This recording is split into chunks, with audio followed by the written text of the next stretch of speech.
Hoje a gente vai falar sobre os produtos de renda fixa. Mas primeiro vamos entender o porquê desse nome, por que renda fixa. Veja bem, é renda fixa porque a taxa que vai render o nosso dinheiro quando a gente compra um produto de renda fixa, ela é fixada. A gente sabe exatamente o quanto a gente vai receber lá no futuro, quando a gente resgatar o que a gente aplicou naquele produto de renda fixa. Então, como exemplo aí de renda fixa, a gente tem Tesouro Direto, a gente tem CDBs, poupança, a gente tem até as debêntures, também são produtos de renda fixa. E os produtos de renda fixa, por ter essa previsibilidade, eles também têm um risco associado menor.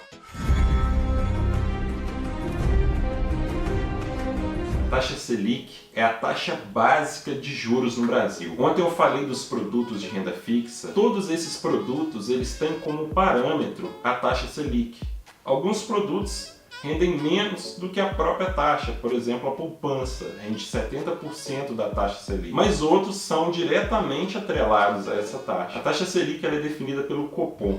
O Copom é um órgão dentro do Banco Central que se reúne periodicamente para definir essa taxa. Então você deve olhar para a taxa Selic e tomar ela como base para qualquer investimento que você for fazer. Se você olhar um investimento e ver que ele está rendendo menos do que a taxa Selic, esse é um péssimo investimento, essa é a taxa Selic.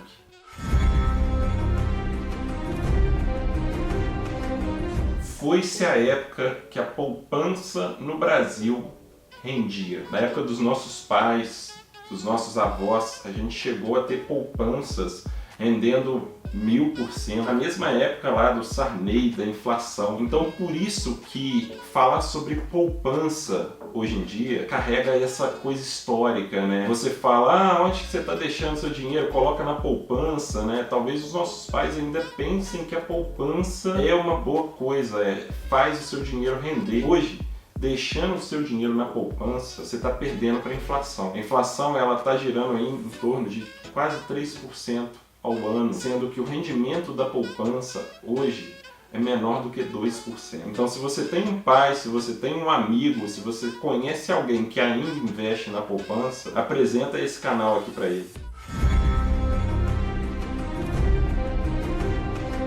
Hoje vamos falar do CDB, talvez seja o investimento de renda fixa mais famoso.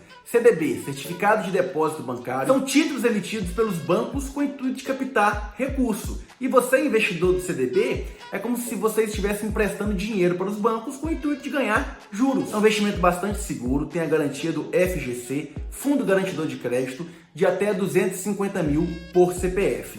Existe o CDB pré-fixado e o pós-fixado. O pré-fixado é aquela taxa fixa, você vai receber tantos por cento durante aquele período. O pós-fixado geralmente está vinculado a algum índice. Vou dar um exemplo aqui do índice da inflação IPCA. CDB pós-fixado IPCA mais tantos por cento. Então a rentabilidade vai depender de quanto foi o IPCA naquele ano. É um investimento vinculado à taxa Selic, renda fixa, e a taxa Selic está na mínima histórica, então o retorno está bem pequeno. No episódio de hoje vamos falar sobre o Tesouro Direto. O Tesouro Direto é uma modalidade de investimento oferecida pelo governo federal. Os investidores compram títulos da dívida pública federal, ou seja, compram dívidas públicas do Brasil em troca de juros. É um investimento de renda fixa, ou seja, no momento da aplicação você sabe qual vai ser a taxa de retorno durante determinado período. É um investimento conservador, muito seguro, porque tem a garantia do governo federal. É claro que o governo vai querer pagar as suas dívidas para não ficar com o nome sujo aí no mundo, na praça. Beleza? A rentabilidade depende muito da taxa Selic. E a taxa Selic hoje está na mínima histórica, está em 2% ao ano. Ou seja, o retorno do investimento em Tesouro Direto também está muito baixo. Claro que o risco é muito pequeno, não existe risco, quase não existe risco, mas a rentabilidade é muito baixa, é muito pequena. Renda variável. É aquilo que varia. Significa que no momento da aplicação, quando você for investir o seu dinheiro, não existe uma taxa fixa de retorno. Exemplo, você vai ganhar X% durante tanto tempo. Não existe essa predeterminação de taxa de retorno. As possibilidades são infinitas. É claro que existe um pouco mais de risco. E quanto maior o risco, maior o retorno. Mas vale a pena? Vale muito a pena. Uma frase de um dos maiores investidores do mundo, Warren Buffett, ele fala que o risco vem de você não saber o que está fazendo. Se você investe conhecendo o mercado financeiro, conhecendo a renda variável de forma inteligente, pensando no longo prazo, vale muito a pena investir e todo mundo deveria investir na renda variável.